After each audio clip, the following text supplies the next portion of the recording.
Hey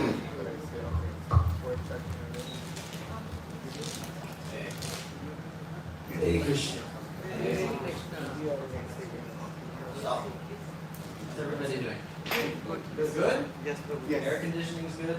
Yes. We're away from the heat outside, although it looks like a heat might switch to just abrupt 100% humidity. So, in either case, we're inside and we're good. So, Dwight asked me to talk about a little bit of a recap of something that we've been doing past Saturday weekends on AM. We recently, about I guess now, just over a month ago, we finished reading the 7th canto of the Bhagavatam. And does anyone want to guess what the 7th canto's title is called? Dissolution of the creation. Can we get another mic? Louder? Dissolution of the creation. Dissolution of the creation? Close. I'll give you a clue. No, that's it. The science of The science of God. So we are going to basically, Dwight asked me to kind of condense and summarize the 7th canto. But condensing one canto alone into a single lecture is kind of hard. So what we're going to be doing is we're going to be splitting this into 2 parts. So we're going to be talking about the first half of the canto. But before, as always, we'll start with invocation. If my computer wants to work.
So, let's tackle the 7th canto. As I mentioned, we're going to be splitting this into 2 sections. So the next, for part 2, you'll have to make sure you're back here in July. I believe July 17th or whatever, the second Sunday in July for part 2. But for 14th? 14th, but for part 1, we're going to be focusing on the rise of Hiranyakashipu, Prahlad Maharaj's devotion, and then, of course, the advent of Lord Nrsimhadev. And then in part 2, we'll learn more about the perfect society in terms of divisions of social and spiritual classes, what is ideal for a person who is involved in family life, and then also instructions for any civilized person, or someone who is following Shastra. And in terms of part 1 for today, more or less what we're going to be doing is summarizing each of the main pastimes as we go through to the halfway point of the 7th canto, and any particular verses that are really significant, especially in the eyes of Srila Prabhupada. And then I want everyone else, obviously this is going to be my summarized, condensed takeaway, but I also want everyone else to develop their own little concept of 7th canto, because even though the philosophy is all the same, people will have different ways of interpretation, so things that will stick out differently to one another. So, in order to start, we have to start from the very beginning of the 7th canto. And this is essentially where we are smack dab in the middle of a conversation between, with Parikshit Maharaj posing 2 very important questions. So, first off, we asked about the quote-unquote partiality of Krishna. As obviously looking throughout all of what has been narrated so far, he's asking, why does it appear that the Supreme Lord favors certain living entities over others? Shouldn't he be impartial? And then he goes into the questioning of a certain asana. We'll circle back to that in a second. So in answer to the first part, we have this one verse. This is Canto 7, Chapter 1, Text 9. You can all repeat after me. Jyotiradi Bhavati, Jyotiradi Bhavati, Sangatana Vivichyate, Sangatana Vivichyate, Vidanti Atmanam Atmastam, Vidanti Atmanam Atmastam, Matitva Kavayonata, Matitva Kavayonata. Now we give a shot. Jyotir Adi Iva Hati, Jyotiradi Bhavati, Sangatana Vichyate, Sangatana Vivichyate, Vidhanti Atmanam Atmastham, Vidhanti Atmanam Atmastam, Matitva Kavayo Nataha, Matitva Kavayo Nataha. Anybody else?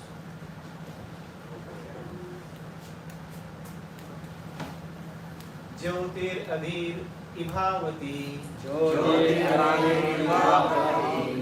Sanghatan Na Vivichyate, Sangatana Vivichyate, Vidanti Atmanam Atmastam, Vidhanti Atmanam Atmastam, Matitva Kavyo Natataha, Matitva Kavayo Nataha.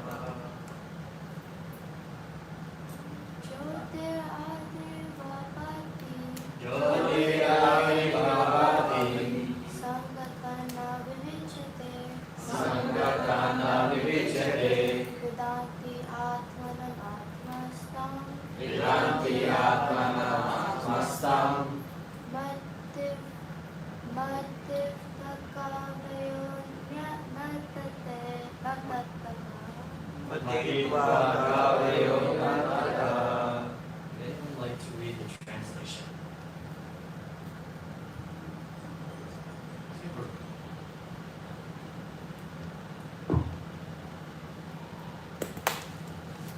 The all-pervading personality of Godhead exists within the heart of every living being, and an expert thinker can perceive how He is present there to a large or small extent. Just as one can understand the supply of fire in wood, the water in a water pot, or the sky within a pot, one can understand whether a living entity is a demon or a demigod by understanding that living entity's devotional performances. A thoughtful mind can understand how much a person is favored by the Supreme Lord by seeing his actions. So, there's the answer to the first question. Why does the Lord appear to be partial to some versus others? And we can actually break it down into different sections. So first off, in the first sentence, it explains how Krishna resides in everyone's heart. That is essentially Paramatma is in every single living being, every single atom in the material universe. And then an expert thinker can perceive how he's present there to a large or a small extent. Now let's break that down for a second. Large or small extent. Do you think Krishna is bigger in the heart of the devotee versus the heart of a demon? No. So it's not necessarily the size, because the Lord is the same in every single heart. But what is different is the size of, consider like a mirror. How much is uncovered? Because Srila Prabhupada often likes to explain that that covered mirror, you have to clean it up to clean the image. If you go into your bathroom mirror and you can't see yourself except for maybe, let's say, a little bit of your face because of steam or dirt, you're still there. Your full image is still there, but what is actually clear is very minute. versus when you fully clean the mirror, then you can see your entire reflection. So to that is what he's referring to, the large or small extent. Large extent being you fully realize that Krishna is within your heart, versus small extent where you're completely oblivious, but he's still there nonetheless. And then similar to how you can understand that fire comes from wood or water in the water pot, all that quantity is still there. If I gave you a log that is not burning versus a log that's fully on flame, the same propensity, the same potential for that flame is there. It's just a matter of if you're willing to ignite it or not. And then we can then go forward and say, one can understand whether a living entity is a demon or a demigod by understanding that the living entity's devotional performances. Seva. That's how you're going to clean that mirror and gradually reveal the image of the Lord within your heart. A thoughtful man, how does one gain knowledge? 434. Verse. Approach a spiritual master. Approach a spiritual master. Yeah, so Approach a spiritual master and inquire from him submissively and offer services. very good. And then when you are hearing submissively from a spiritual master, or let's say we're hearing from Srila Prabhupada and we can't hear him per se right now, where do we go? It's Books. A thoughtful person reads. Think about obviously you go to college lecture, you can sit through the lecture and just listen to it auditorially. That was possible in previous yugas. That's also why if you look at the age of Sanskrit texts, you only really start to see them appearing roughly 6,000 years ago. Because prior to that, everyone could just learn by one recitation and they fully understood. But now, because we're in Kali Yuga, we're so fallen, we forget everything. How many people remember what they ate for breakfast 3 weeks ago? Or even this morning, exactly. We forget so easily. That's why we need books. Not because it's something that is so obvious. Well, books are extremely beautiful, amazing objects to hold. But the main reason is we are so fallen, and a lot of us, like me, are too stupid to remember anything. So we need to constantly remind ourselves by reading. So a thoughtful person will always turn to books, which the spiritual master will guide them to. The spiritual master is always tied to Shastra, so he will always refer to the books. So, by being thoughtful, by reading, that is how we can gradually clean that mirror and understand the fire within, the Paramatma within our soul. So there is not this question of, Krishna is bigger in the heart of a devotee versus a demon. He's still there, it's just the difference is demons are illiterate. They don't want to read. The demigod will read. So that's the first little question that is answered for Maharaj Parikshit. But then we go on to explain another pastime involving these two. Does anyone know who they are? Jai Vijay. What are their posts? Gatekeepers of where? Are they gatekeepers of Disney World? Louder. Vaikuntha. There you go, with conviction. You don't ever want to say anything soft spoken. So they are the gatekeepers of Vaikuntha. And the four little devotees who are trying to get in, who are they? Four Kumaras. And you can see that Jai Vijay are preventing them. The Lord should not be disturbed. But the four Kumaras, being elevated souls, they should never be denied entry to see their Lord. But they were, by a little bit of a misstep on the part of Jai Vijay. So, they were cursed. They were either then given the option to take a devotional birth for 5 lifetimes before they could return back to Vaikuntha, or they could take 3 births as demons. And this also ties into how we were explaining the pastime of Shishupal, how he was killed, and then who was he? And then who was Shishupal's counterpart? So it's go on to explain that essentially this Shishupal and Dantavakra were the 3rd incarnation of Jai and Vijay, their 3rd cycle. And luckily that's also the best, because they're getting killed by Krishna in his original form. So that's the ultimate mercy. But before that, you had 2 other lifetimes. You had their 2 incarnations in Satya Yuga, who were Hiranyaksha and Hiranyakashipu. In Treta Yuga, Ravan, Kumbhakara, and then Shishupal in Dwapara Yuga. They were lucky. They missed out on Kali Yuga. But we go first back to Satya Yuga, where you first have Hiranyaksha.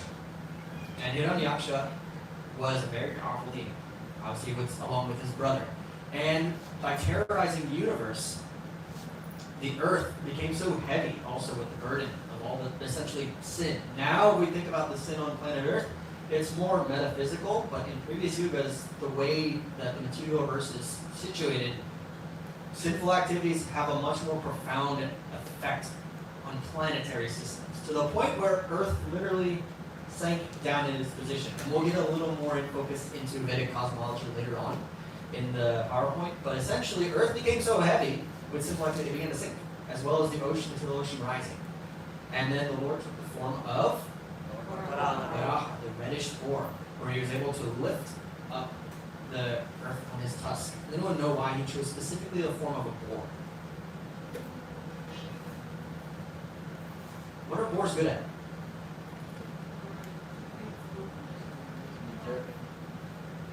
Digging. Boars, when they feed, or pigs, they will burrow, they will like shovel into the dirt. And they will really use their nose and their tusks to lift up stuff that will they'll then be able to eat. So the Lord assumed the form of a boar, where he was able to dive into the ocean and simply lift the earth on his tusk, also referred to as Taradara, he who holds the earth. And then afterwards, he also engaged in combat with Hiranyaksha, the Krsna. And it was actually so, you can actually see with the early artists that were done, this rocked the entire causal ocean. Normally, in the material universe, this ocean is rather still. If you've ever seen the ocean on a calm, still day, you might see some gentle lapping of waves, but nothing intense. Their battle was so intense that it was literally swashing back and forth. Think of like you're holding a bowl full of water, and you shake it back and forth, back and forth. Now imagine this on a galactic universal scale. And the Earth is just simply a little ball that's floating on the top. So that's how massive this confrontation was. And there's a good reason for this.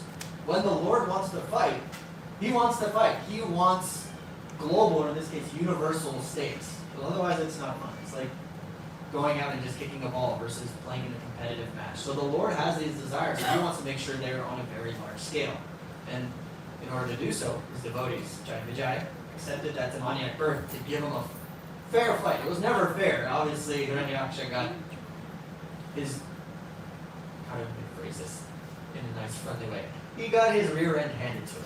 So, but in either case, it gave the Lord the fight that he desired, and it liberated the earth from being drowned. Luckily, I don't think anyone here breathes water, and I don't think anyone would like to breathe water at any point in time. But following this defeat, that left only one brother left, Hiranyakashipu, and he was still a very powerful demon. So, after losing his brother, he became enraged at Narayan, cursing him. And like describing his anger, his lip would tremble, his eyebrows would be like really sharp and angular. I mean, even now, like people have to do like makeup to actually make their eyebrows feel like cartoonishly angry. And Hiranyakashipu's eyebrows were just that big and pointy, just because he was so angry all the time. So he goes forth and curses Narayan, but he also does some interesting things. So first, he goes and recovers the body of his brother, and he performs crematory rites. And all of his family members are around. They begin to lamenting at the loss of one of their kinsmen. And then Hiranyakashipu does something very interesting. He starts to speak sense. Like actual, he quotes Shastra. Beautifully, in fact. Much more elaborate than probably I could ever imagine to do so. But Srila Prabhupada also, a lot of times when he's talking about listening to anything in terms of relating to the Supreme or Shastra, he gives the example of milk touched by the lips of a serpent. So it may seem pure, but depending on the source, it could be deadly. And in the instance of Hiranyakashipu, this is classic politics. Think American politics dialed up to 100 million. He is manipulating his family members and essentially consolidating all the power that now his brother's gone. Yes, he is sad that he's lost his brother, but now that's opened a power vacuum in the universe which Hiranyakashipu can fully assume. And he goes on to console his family members, his nieces and nephews, and the rest of his family, in order to basically get everybody on his side, to allow him to assume this role as king of the demons. And he quotes different things regarding the soul. Obviously, Hiranyaksha just died, but he would go on to explain, no, you do not lament. The soul cannot die. It is immortal. You can't think about all these different modes. Think of all that they've done, because if you associate with the body, with your family members, with your country, all these materialistic desires, they will just tie you down and it will cause you sadness. Abandon this and understand that the soul within is eternal, and that will bring you true happiness. Does that sound kind of familiar? He's literally beginning to quote chapter 2 of the Bhagavad Gita. And obviously Krishna explains the Bhagavad Gita to Arjuna, but he also explains during the Bhagavad Gita that he explained it many millions of years ago to the sun god. So the Bhagavad Gita is not something that occurred 5,000 years ago. It's common knowledge through the beginning of the Vedas, just because of auditory learning. But over time, as we slowly degrade through each of the yuga cycles, we forget. That's why we have books. Once again, we are forgetful. That's why books are so important. Digital or paperback or hardback. But imagine that. Instead of, I guess, the Bhagavad Gita, this is the Hiranyaksha Gita. This is the song of Hiranyakashipu. But, once again, it is milk touched from the lips of a serpent.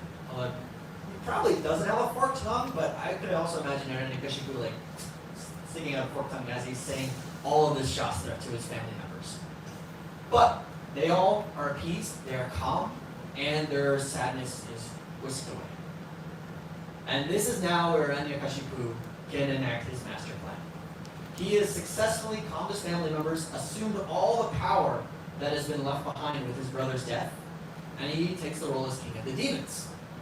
But as with anyone with a demoniac mentality, he is never satisfied. Think about it. He has an entire kingdom. He wants more. More and more, and greed only leads to more greed. So he begins to plot A, his revenge on how to defeat Vishnu, and B, how to gain more power. And in order to defeat Vishnu, he has to become immortal. So he begins severe austerities. He goes and he meditates. On the tip of his toes, hands up, controlling his breath. And he does so for millennia.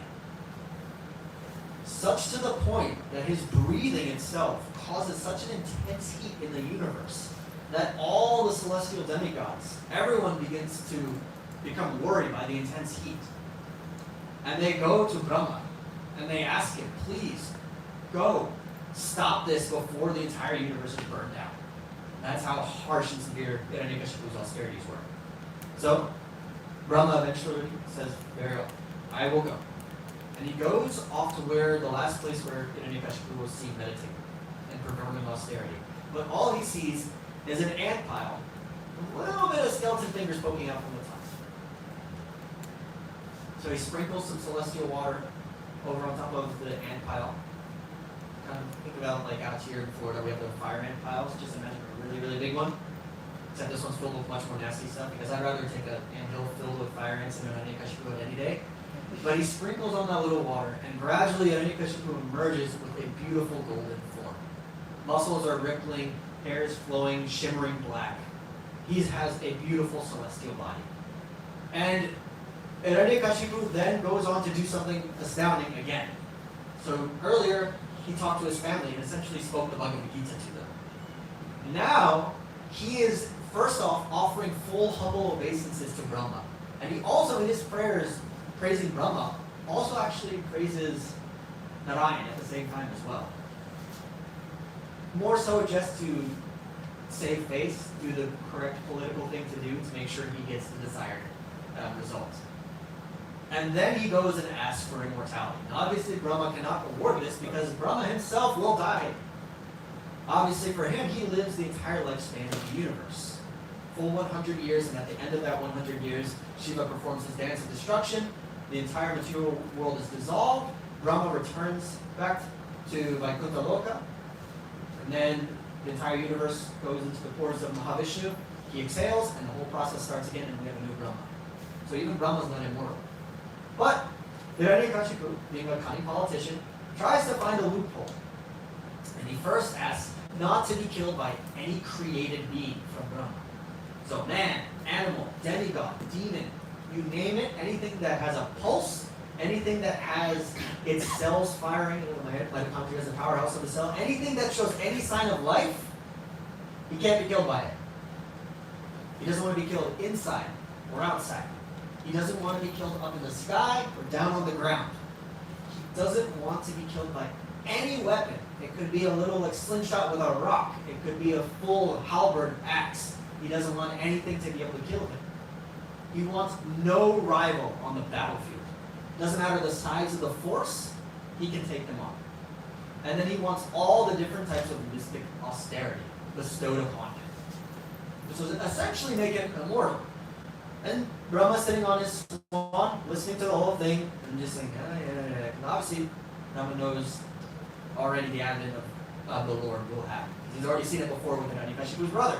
So eventually he goes, Tadastu. So be it. There you go. Go have fun. And this is now where there's an entire chapter titled Hiranyakashipu Terrorizes the Universe. And when I say universe, I literally mean the entire universe begins to feel his wrath. So he starts out obviously on our earthly planet, in the center of the planetary systems. And he begins moving up and down all of the different planetary levels, conquering every single planet that is within those realms and all of their inhabitants. And if anyone is curious on how the universal breakdown is, we are smack dab right here. Burloka is in the center, the seventh planetary system. We are at the meeting point between the gross planetary systems, like our gross bodies, which you can see right here, right now, and the subtle planetary systems, which are all above us, which are focused on the subtle elements, which are, the mind, the intelligence, and the false ego. That's also why you think when Srila Prabhupada was asked, they went to the moon, and it's impossible. Even if they went, they're not going to see anything, because even though Chandraloka has a material form that we can see, a gross form, everything, since it's a heavenly planet, is on the subtle plane. And unless you're in touch with all of your subtle elements, it's just going to look like rock to someone who is in a gross mindset. Which in Kali Yuga, the gross mindset is enhanced to 11. But in Satya Yuga, Earth was essentially pretty close to being what you would consider a more heavenly planet, because of the entire planet being more of the mode of goodness, so higher to those subtle qualities. So it then makes it easy for Hiranyakashipu to go up into the 33 different planetary systems, 33 million different planetary systems of all demigods. And he works his way up, up, up, up, up. Brahmaloka stays there where it is, and to at least respect the person who gave him that power. But even then, Brahma begins to feel the stress of Hiranyakashipu's conquest, and then he moves down the planetary systems, conquering the gross ones. But that was relatively easy, since a lot of the demoniac planets are in the lower planetary systems. So they're more like, yeah, come on, Hiranyakashipu, we'll lend our forces to your conquest. And so that way he brings all the different 14 levels of the universe under his control. And it has dire effects. Think about, in different times of war, when a country conquers another one. Everything feels that effect. Agriculture goes down. The economy crashes. Everything is shaking as someone's hoarding all of that wealth. And that's what Hiranyakashipu was doing. He actually went straight to Indra's planet, walks into his castle, unopposed. Remember, Brahma granted him the benediction, you will have no rival in the battlefield. Indra's thunderbolt is like if I take a balloon, rub it against myself, and I just poke one of you. That's what Indra's thunderbolt would feel like to Hiranyakashipu. So there's no point in fighting. It's a losing battle, regardless of what any of the demigods would do. So they abandon the heavenly planets. And Hiranyakashipu goes into his palace of Indra, which is described as being made of coral with crystals everywhere, serene waters that are on either side of the walkways. And he just goes onto the throne and just lounges down and settles into his new home in Indra's planet. And then something interesting happens. The universe heals. It starts to work. Fields begin to produce food again. Mountains produce gold. But the quality is different. Because instead of being produced bountifully, as if to please the Lord, it's produced out of fear. So I'm assuming everyone here has taken an exam before, yes? Yes? Yes. I hope so. If not, you guys will have experienced this soon when you get to college and you get to experience real exams. But when you take an exam, how does it feel like when you've studied, when you're fully studied weeks before, you're fully prepared. How does that taking that exam feel? Good or bad? Really good. Good? Okay. How does it feel if you haven't studied, you haven't slept the night before, but you still got to go in and produce an exam? It's kind of bad. So that's kind of what the universe is doing when Hiranyakashipu conquers it. It's still producing results, but the results aren't good. It's producing it out of fear. But eventually, because of that fear, some of it becomes more bountiful. Just like, please don't hurt us anymore. Here, take it. And this continues on and on. Now, during this whole time that he was performing austerity, and he was praying to become quote-unquote immortal, his wife was pregnant with a child. And while he was away, the demigods seized an advantage. And Hiranyakashipu was busy. Let us take his unborn child. Because at least that will guarantee that it won't be even worse for us. If you can imagine Hiranyakashipu is bad, what do you think his son is going to be like? We have to stop this right now and kill the embryo. Then Narada Muni comes in. As they are just about to kill Prahlad Maharaj in the womb, he says no. Within the womb lies a pure soul. And he will be a great devotee of the Supreme Personality of God. And the demigods step back, as they are also devotees of the Lord. And then as Narada Muni begins to instruct Prahlad's mother, the embryo inside is also receptive. And this is interesting. So there's actually some medical studies that are performed. Infants can be influenced inside the womb. They are actually very receptive to different things and can learn and understand different things. Why do you think a child is calmed by the voice of their mother and father, even right after birth? They've been listening to their mother's voice the entire time. They're already accustomed to it. They're familiar to it. Now imagine the same thing. If that child is listening to his guru, Narada Muni, the whole time whilst being inside the womb during pregnancy, he's going to soak up that information and naturally feel affectionate toward his guru. So there you go. The tip, always play Shastra Kirtan for an infant. That'll be very good for their development. But this entire time, Prahlad Maharaj is absorbing this directly from the words of Narada Muni. Could not ask for a more pure soul to listen to the science of God. And then he is born. And lo and behold, he is a pure devotee. Now, Hiranyakashipu, at first, he just sees his beautiful little baby. He says, oh my son. I have a son. I can now put you in school. Make sure that you're going to inherit my throne, even though I'm going to live forever, but you can rule by my side. Father and son. And it's a fitting since today is also Father's Day. So what better father than Hiranyakashipu? No, it's serious. We'll talk about that why in a second. But he goes on and he enrolls little Prahlad in school. And then he brings him back one day and asks, what have you learned? What has been the most important, beautiful thing? And then little Prahlad Maharaj goes and he recites this very famous verse from the 7th canto. Shri Prahlad Vacha. Together. Shravanam Kirtanam Vishnu Smaranam Balasevanam Archanam Vananam Dasyam Sakyam Atma Nivedanam Iti Purushana Vishnu Bhaktishyana Lakshana Vidya Bhavadiyata Dhanmanye Vidam Bhatam. Prahlad Maharaj said, hearing and chanting about the transcendental holy name, form, qualities, paraphernalia, and pastimes of Lord Vishnu, remembering them, serving the lotus feet of the Lord, offering the Lord respectful worship with 16 types of paraphernalia, offering prayers to the Lord, becoming his servant, considering the Lord one's best friend, and surrendering everything unto him. In other words, serving him with the body, the mind, and the words. These 9 processes are accepted as pure devotional service. One who has dedicated his life to the service of Krishna through these 9 methods should be understood to be the most learned person, for he has acquired complete knowledge. So, you can now imagine what Hiranyakashipu's reaction was. This is the ultimate gut punch for him. He'd already seen the loss of his brother to the Supreme Lord. Now his very son is throwing this in his face. Imagine that. You're holding your entire world right here on your lap. And then you're hearing him praise your arch nemesis. He is furious. But he doesn't think that it's all Prahlad's fault at first. He first goes and he blames the school board. How could they do this? So obviously, he is part of the parent-teacher committee. He goes right to his teachers and he says, what on earth are you teaching my son? I did not conquer the entire universe for you to allow Vaishnavas to sneak in this into the curriculum.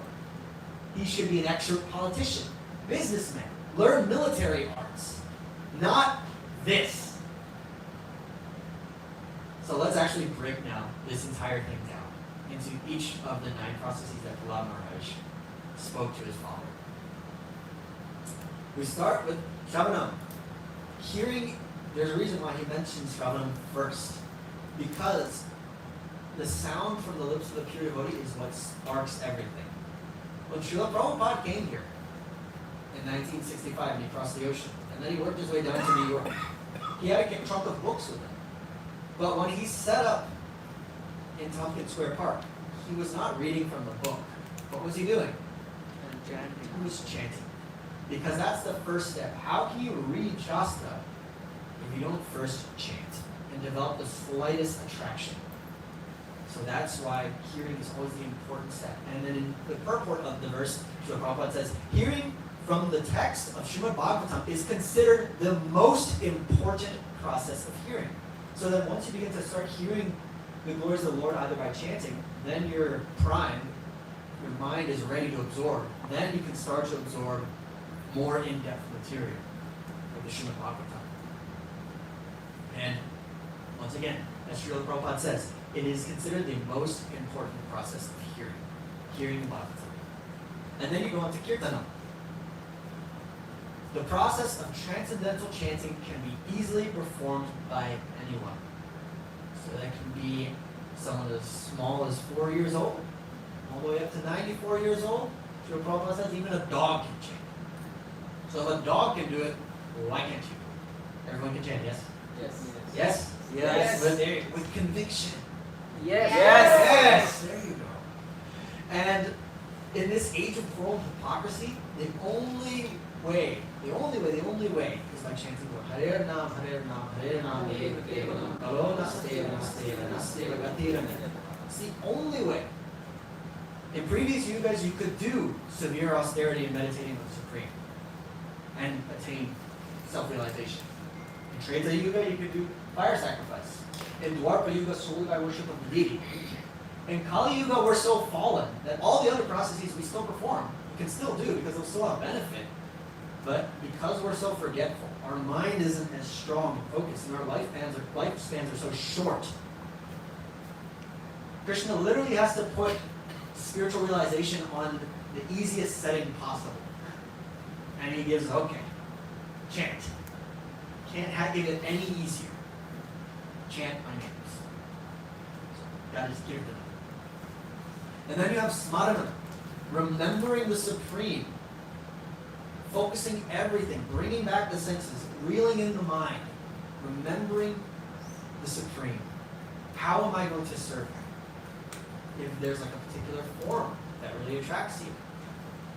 Hopefully it's usually Tagore Nataraj, but there are many other deity forms. It could be Radha Shyam Sundar in Vrindavan. It could be Radhamanava in Mayapur, Panchatattva. Any countless different forms of the Lord. One that really resonates in your heart. Meditate on it. That is smart enough. And then when you're able to grasp these first 3 processes, obviously all the 9 are equal and can be performed at any rate, but these first 3 are really essential in order then to advance into the other ones. The 4th is Pada Sevana. And then, like I said, once the other 3 are really strong, this can then push you towards Pada Sevana. And then Srila Prabhupada says about this process, one obtains the perfection of remembering when one constantly thinks of the lotus feet of the Lord. being intensely attached to thinking of the Lord's lotus feet. This is Padasevana. So it is smaranam, remembering the look on dial to 11. You can remember the face of the Lord, but remember, in order to truly be attached to something, you have to have humility in order to say, yes, this is my life. That's why we always bow down. We don't stand and wave. Obviously you can, and I'm sure Krishna would love it. Especially like Krishna and Balaram. They're more like a joking, like friendly boyhood fun. But if you really want to show reverence and respect and humility, you bow down. And then when you bow down, the closest thing you get to are the lotus feet. Then you move on to Archana. And this is a really specific process. And it's more focused on the Grihastha, deity worship. And in order to do so, you have to take shelter in spiritual master. Because in order to worship the deity, there are very strict regulations. It is not something that you can just go into willy-nilly. And then Srila Prabhupada says this in quotes, and he makes it very firm in multiple parts of the purport in the section regarding Archana. Especially for the householder devotees who are opulent in material possessions, the path of deity worship is strongly recommended. There's a reason for that. If I'm saying this to a brahmachari, where's he going to get the money to buy flowers or fruits? You pull out his kurta's pockets, you're going to get maybe some saffron lint.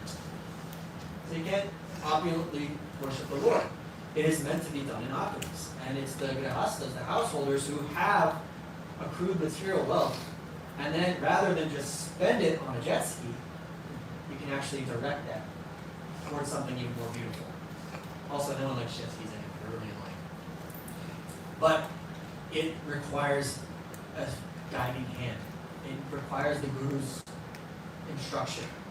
Because you are not worshiping a piece of stone, a piece of metal or bronze. It's a material, quote-unquote, element, but it's fully spiritual. It is the Lord's form, Archavika. And it's so fortunate because, remember, we have very crappy senses. I can't see without my contacts. I can only talk for so long before my voice gets out. I complain if it's 90 degrees outside. My senses are horrible. How then can I think that I'm going to be able to use my dull material senses to see a pure spiritual form? I can't. But the Lord is so merciful that He assumes the Akshaya form to give us something to focus on. Because that's how compassionate the Lord is. And then we have something related to Vandana. And this is prayers. And they're very intertwined. And in the purport, Srila Prabhupada gives us a very detailed explanation on how to offer prayers. And he gives us some very key things to avoid. Obviously, prayer should come from a point of humility, offering all these different things. But then he says, when you're offering prayers, there's some very important things that you want to avoid and not commit an offense to the Lord. First off, don't offer obeisances with one hand. This is, like I said, you're not waving. Hold on to that. Offering obeisances with one's body covered. Darshan means to see, not you to see the Lord to see you. So if you're coming hood up, down, looking down, no, let the Lord see you. It's like our Maharaj are smiling. Don't make them frown. Keep them smiling. Let them see your smile. You know, when you have a conversation with someone, you look at someone, you want to make sure they can fully see you. Showing one's back to the deity. Probably one of the biggest signs of disrespect. When you're trying to associate with someone, you turn your back on them. That's where that whole phrase, you turned your back on me. You betrayed me. You know what that also means? No selfies with the deities. This is a big one, especially if you go to many different temples. You'll see this all the time. Oh, the deities are so beautiful. No. You can obviously take a picture of the deity, but don't turn your back to the Lord. We've already spent millions of lifetimes turning our back to the Lord. Why are you doing it in this final one when we finally have a human form of life?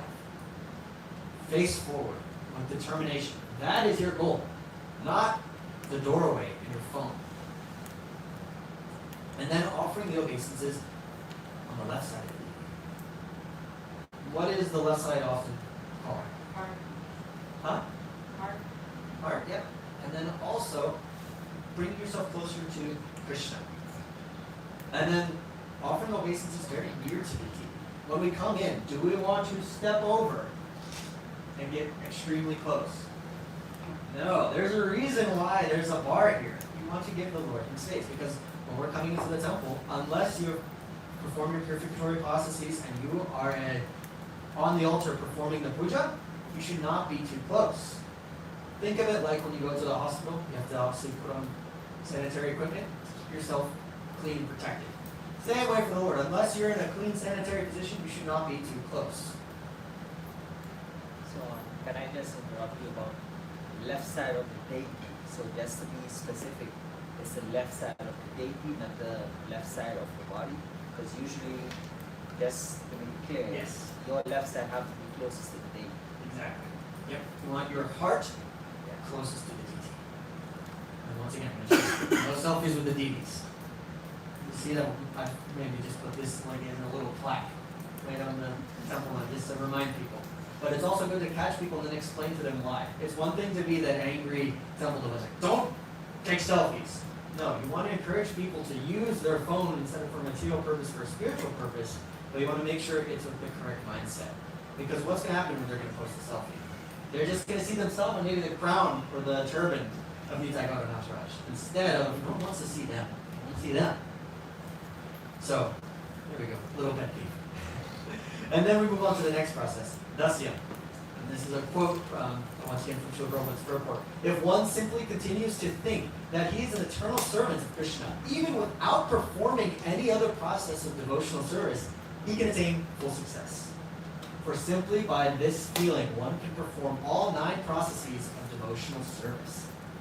That is a powerful statement, and also goes to reaffirm why all the processes are equal. But easier said than done. How many of you can remember your position as an eternal servant of Krishna? Right now, fully realized. I didn't. So it's hard. So that's why, if it's possible, then you've attained self-realization, but it's difficult. And that's why the other processes exist. So you can combine them and attain the desired result. Or i.e., remember who you are. And then we have Sakya. Friendship with the Lord.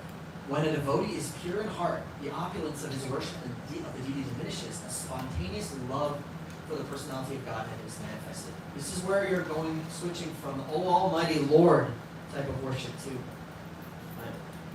that embrace. Because there's a difference of relation between, let's say, if you are a citizen to the king versus the king's best friend. If you're a citizen, the king might give you like, yes, yes, a little pat on the head. Versus a friend, he's going to embrace you. And that will always be the more closer relationship. And then lastly, you have Atma Nivedana. Srila Prabhupada says, one who has no motive other than to serve the Lord surrenders everything to the Lord and performs his activities only to please the Supreme Personality of Godhead. And then he gives that example of like a cow devoted to his master. When the cow is happy and taken care of by its herder, it will provide abundance of milk. That's where that comes from, the Surabi cow. She will give milk even if she doesn't have a calf, because she is just so happy, well taken care of. Everything she provides is just out of pure joy. And she doesn't have to worry about anything. The cow doesn't have to worry. My master's going to give me food. My master's going to give me water. He will take me to these pastures. Everything I could ever want is taken care of. I just want to give everything I can for him. And it's that mindset. That is bhakti. Offering everything you have as service to the Lord. And this is what Prahlad Maharaj told his father. These are the greatest things that I learned from my teacher. Not from the demons, but from whom? Muni. And he sent back to school. The teachers placed guards everywhere around the Gurukul, keeping their eye out for Vaishnavas wherever they could. And whilst they're busy looking around for Vaishnavas, and then in between, just saying, this is how you do economics, politics, warfare. During recess, Prahlad's sitting around with all of his friends. And they say, give up this mentality. Just surrender to the Supreme. And he gives a really beautiful analogy. When he's teaching the science of the soul, he explains just like an expert geologist can look at the rock and say, yes, there's a gold vein that goes right through here. And if you cut the rock right here, you'll expose that vein, and then you can take out the riches. That is just how a knowledgeable person can understand that the soul is within. And by digging through, removing all that dirt, you can reveal the super soul within and attain perfection. You have to simply give up the material attachments and the demoniac mentality that's festering within us and just serve the Supreme. And he's telling this to his 5-year-old classmates. Basically, when you know you're growing up, obviously maybe when you're 1 to 3 years old, you might know a little bit of words, but I guess you could say full consciousness isn't fully developed, as the body just has to catch up to the soul. But once you reach that tipping point, where it's like 4 years old, when you can start to really get full consciousness and complex thought, you can start your devotional life in full. Dhruva Maharaj did it when he was 4. Prahlad Maharaj is doing it now as a 5-year-old boy. It's never too late. Right? Now? Yeah, see? So, Hiranyakashipu brings his son back, kisses his forehead. Tears are literally flowing from his eyes. He's seeing as a beautiful boy, because the devotee is always the most beautiful living entity. And he's praising his son like, oh, best of my dynasty.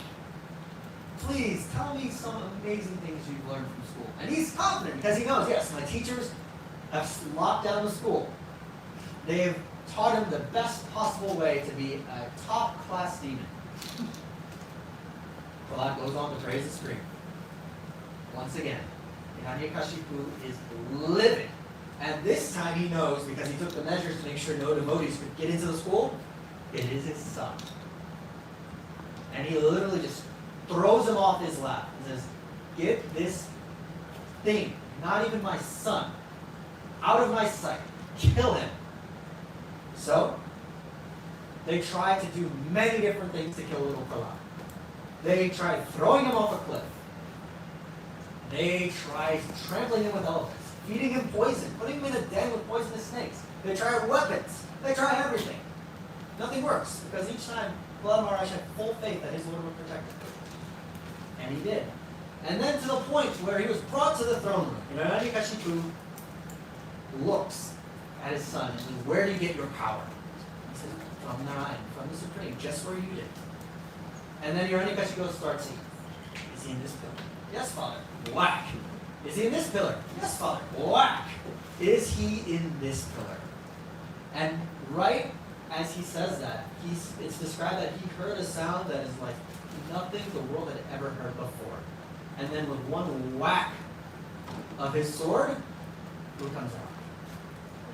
Lord Narayan emerges from the pillar. Hiranyakashipu looks at this, at first with amazement. What am I looking at? I've never seen anything like this. And then he puts it together, because Hiranyakashipu is very intelligent. This is Narayan. And rather than be fearful, in his mind, because he's such a fallen demon, he's like, this is my chance. I have gotten all these benedictions for this very moment. So he picks up his sword and his shield and he lunges at the Lord.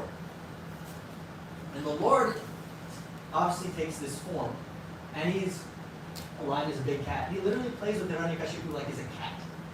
Grabs the sword, lets Hiranyakashipu dangle, slips his hand as to play with his food. Hiranyakashipu mistakes this to think, he couldn't handle my blow. So he goes in for another killing strike. And then this is where the Lord, just like a cat that's sick of playing around, just whacks it, grabs Hiranyakashipu, drags him to the throne. Hiranyakashipu is very thrown, sits him down, and begins to bifurcate his chest, digging all the way down for the heart. After he's ripped out the heart, he begins to rip out each intestine, large, small, wrapping it around himself like a garland. And his nails are described like thunderbolts, his teeth sharp and shining. And this whole time, he's emitting a tumultuous roar that is literally shaking the entire universe. Hiranyakashipu is defeated. But during this entire time, the Lord still respects his devotee. Brahma is the devotee of the Lord, and he offered benedictions to Hiranyakashipu. So he made sure to acknowledge each of those benedictions, not to break them. Half man, half lion. Neither man nor beast. No weapons. only his nails. He wasn't inside or outside. Hiranyakashipu's throne room wasn't fully inside. It was like a big outdoor patio. So it was in the halfway meeting point.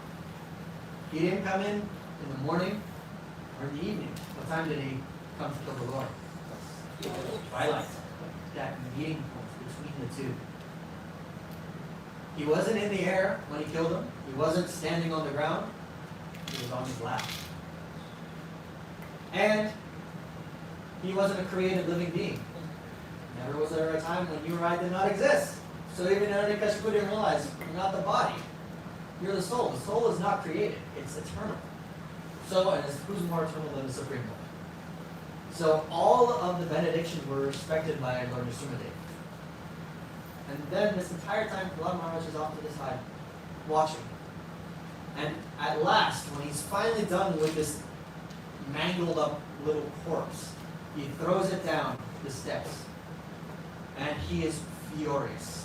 He is still in his Ugra form, the most ferocious of all forms. Demigods are coming in. Lord Brahma, Lord Shiva, Indra, Agni, Varuna. Everyone comes in, all the Gandharvas. They're singing praises, throwing petals, trying to appease the Lord. Nothing is working at all. He is still furious, and no one is even brave enough to go up the steps to him. Even his own wife, Lakshmi Devi, she's like, I have never seen him like this before. I do not know him. Someone else will deal with it. So Brahma, realizing what is going on, realizing why the Lord had emptied himself, he looks down to little Prahlad and says, go to him, offer prayers. So little Prahlad walks up the steps, full dandavats down to the lotus feet of the Lord. And then he looks up at the Lord, and the Lord places his palm on his head. And Prahlad begins emitting beautiful prayers to the Lord. And gradually, as Prahlad speaks all of these prayers, the Lord is pacified. And then he becomes calm and tranquil. And this is now where we can have Prahlad Narasimha, the more calm form of the Lord, which will not literally shake every bone in our body. And once the Lord is calm, he then begins to have a conversation with Prahlad Maharaj.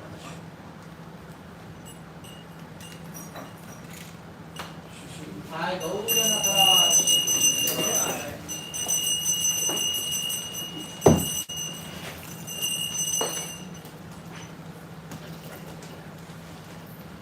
and this is now where Prahlad Maharaj is about to receive benediction from the Lord.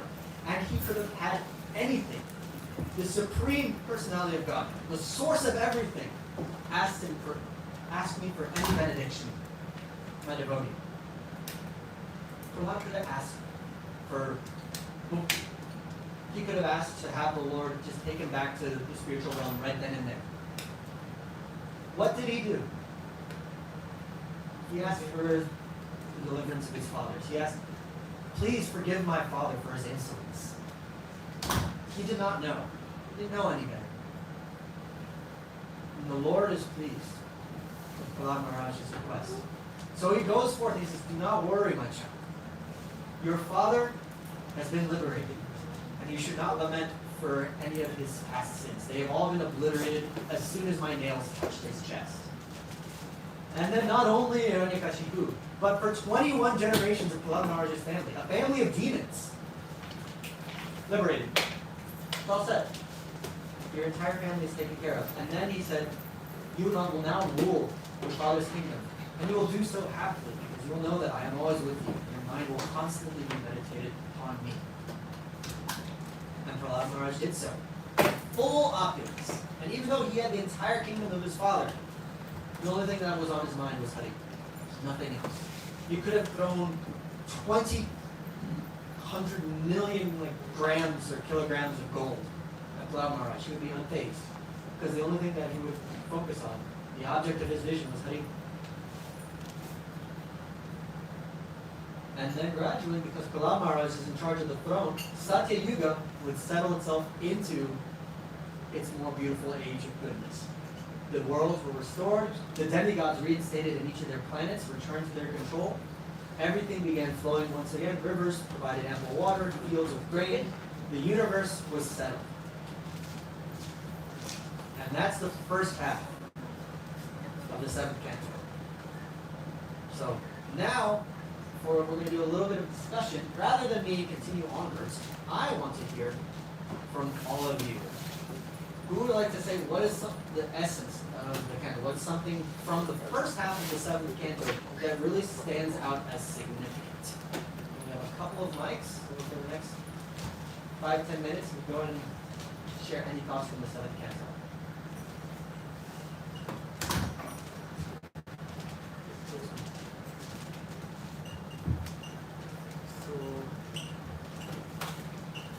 The very important lesson which I can think of is the 9 processes of devotional service that stands out, and Sri Prabhupada has explained in like very much detail that purport itself is like a chapter. So It is the longest Yeah. purport in the entire Srimad Bhagavatam. It's a very good read. Yeah, so that's also probably, like even when you go into the purport, he specifically has like numeral markings for each devotional process and goes into exquisite detail. Specifically for Archanam, he lays everything out, verbatim, word for Like word. this? So it's to the letter. So you can never ask for like, oh, he didn't provide enough detail. No, it's all there. And obviously, as Srila Prabhupada says also, read my books. The answers are all there. And that's why that little verse is so important. Anyone else like to share anything that really sticks out from this group? Yeah, Professor, again, so based on the Prahlad Maharaj, what we can do is we can have complete faith. Again, it's very difficult in Kali Yuga, but again, if we have the faith, so God will always be there to protect the devotees. That's my take on it. And then, remember I mentioned why Hiranyakashipu was a good father? For Father's Day? Who, because of his actions, who did his son get to associate with? Narada Muni and Vishnudev. Think about that. I mean, I wish my dad could get me association with Narada Muni and Vishnudev, but I digress. He's looking at a lot of different beautiful things like my first harmonium, but it's still this case. Hiranyakashipu was a good dad in that sense. That he was so horrible that the Supreme Lord had to intervene. Also, even though that's a really beautiful example from Shastra, no one should be so sinful that they're Hiranyakashipu. There's no guarantee that the Lord will come down and deal with you. But that was the ultimate gift that Hiranyakashipu could give to his son, the advent of Lord Nrsimhadev. Anyone else like to share anything that really stood out for them from the first half of the seventh canto? You don't have to, no pressure. Or does anyone have any questions regarding anything we covered? I have a couple of points that I wrote down. Demand your mentality. If you have it, you will never be satisfied. You mentioned it. I think that's why Hiranyakashipu was so thirsty for revenge. Another point, we have to engage our BMWs in the service of the Lord, mind, body, and words. And you mentioned, I liked it, even though Hiranyakashipu ordered his son to be killed, you just mentioned that he called his son the best of his dynasty, which happens to be true. Yeah, I mean, was he wrong? No. Like I said, Hiranyakashipu speaks a lot of sense. It's just the context behind that sense may not always be the same way that he thinks it is versus reality, but he is. Prahlad Maharaj was the very best in his dynasty. And then, because of his devotion, all 21 generations before and after taken care of. Yes. I don't know if it was said already, but I just found it very interesting how the story of Prahlad Maharaj, it started off with him hearing, and whenever he was like giving out, like, or telling his dad what he learned, the first thing that he emphasized was from the hearing. And so I guess just the importance of hearing it is for us so that we can start our process, but also like relating it to Sri Chaitanya Mahaprabhu gave us the holy name for us to send kirtan. So other people can hear, and I like the example that you used of like Srila Prabhupada, how he was sitting under the tree and he was chanting. So people can, everybody can like first like get that inkling, that desire, that cleanness to be able to like hear Sri Mahaprabhu, hear all these things. So it's just the importance of hearing. It's so easy even an embryo in the womb can do it. So So there should be no excuse why you can't hear. And that also does, so if you remember at the beginning, we had the questions was obviously the question regarding Shishupal and his death in regards to Jai Vijay. That explains that with the pastime of the Hiranyakashipu, Hiranyaksha, and so on and so forth. But the first part, why is the Lord of Kriti impartial? The entire pastime of Lord Nrsimhadev's advent proves that he is not impartial. Because at the very end, when Prahlad Maharaj asked for the deliverance of his father, the Lord said, it's already done. As soon as I touched him, he was delivered. He's attained self-realization. So the Lord's not impartial, or partial. He's impartial. But he has different ways to manifest that. With his devotees, he's more reciprocating. With demons, he's more direct. But the result's still the same. So it just depends on how you would like to have that reciprocation. And the more enjoyable form is by service to the Lord. So Shravanam is very important. As you said, milk touched by the lips of the serpent. So it must be like from somebody who's bona fide, somebody who is like as you mentioned, Hiranyakashipu knew everything that was stated in Bhagavad Gita. Or was he following those stuff? Did he believe in it? So at the same time, like we must hear from somebody who is practicing what they're preaching. So like Srila Prabhupada, he preached us, whatever he told us, he was practicing that. So it must be from someone who, like who's authorized, as you said. Otherwise it come like spoiled milk. Exactly. You want to take your directions from a guru, not a politician, which Hiranyakashipu is a master. So that's why it's always, like when you're writing a college paper, there's like cite your references. Not only cite them, but understand where they come from. It's one thing to blindly follow, but it's another thing to provide higher thought. And that's why even in the we talked about earlier, the chapter 1, text 9. A thoughtful person, no, a thoughtful person is one who reads. A thoughtful person is one who reads and understands the source material. So always read. Always read. Because remember, we're in Kali Yuga. No one can auditory learn everything and remember it all. We constantly need to read to remind ourselves. Anyone else? I have a question Yes. on kind of what he was talking about. So how did, because hearing from somebody who's not actually practicing, who's not really a true Bhagavad, who's not really like Hiranyakashipu, it actually has adverse effects to your spiritual practice. So I guess how was Hiranyakashipu efficient in pacifying his family using Vedic injunction if it is in not the right move, it's not saying So, it pacified them for the time. Remember, they were just at a funeral pyre for Brother Hiranyaksha. He just needed them calm and content with him, just for the point that he could assume full control and become king of the demons. Temporary. Hearing Shastra constantly from the lips of a pure devotee, that's pure happiness that doesn't die out. Everything in the material world will give you temporary benefits. It's great, until it dies out, and then it has no more benefit.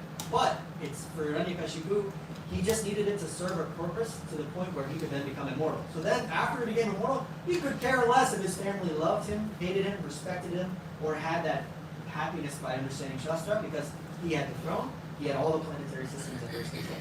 Once you're in a seat of power, you're not worried about people below you anymore. So he just needed it for that, a little bit of time to show a little bit of fake humility and knowledge. Same way when he was offering prayers to the Lord Brahma. Full prayers, praise the Supreme Personality of Godhead, who he knows Brahma worships. Make him happy. Once he got that benediction, conquer the whole universe, now even Brahma is scared. So it only needed to last for as long as he needed it to. So you mentioned during the Kirtanam section, not just humans but even animals can chant. Were you talking about the pastimes in Bhagavatam, or are you talking? This is just more in terms of what Srila Prabhupada said about chanting. So there's chanting, even a child can do it, even a dog can do it. Because when you think about chanting, it specifically in regards to kirtan, if you're clapping along, you're engaged in that kirtan. let's say if you've been in a 24-hour kirtan, which is going on right now in Vrindavan constantly, or a new Vrindavan, which is just ending only about 6 hours ago, at the end of it, your voice might be completely gone and nothing's audibly coming out, but you're still clapping, playing kartals, playing mridanga, making some contribution to that kirtan. You're engaged in it. So engaging in the chanting of the Lord, you can still have some benefit. Now, obviously, for let's say if I have a parrot that I teach the Maha Mantra to, it might be able to recite the mantra, but because its mentality isn't there, it won't fully understand what it's doing. It won't have the full benefit that a human being would, but it will still get benefit. Because it's chanting the holy name, probably it will attain a human birth in its next lifetime. So there is still some benefit even for lower species, but it won't be to the same effect as someone who is fully conscious, like in the human being state of mind, and actually understand the meaning and the power behind it. But anyone can engage in it, and that's the whole point.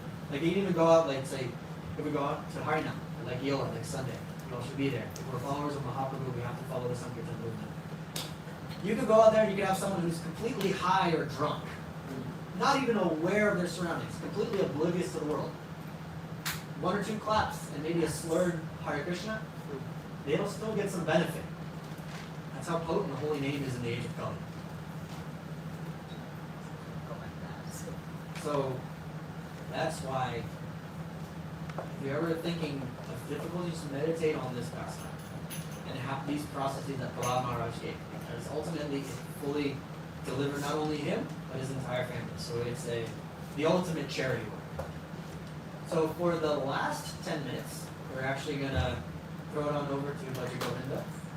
Just bring the chair. On up. And we'll do a little recap of last week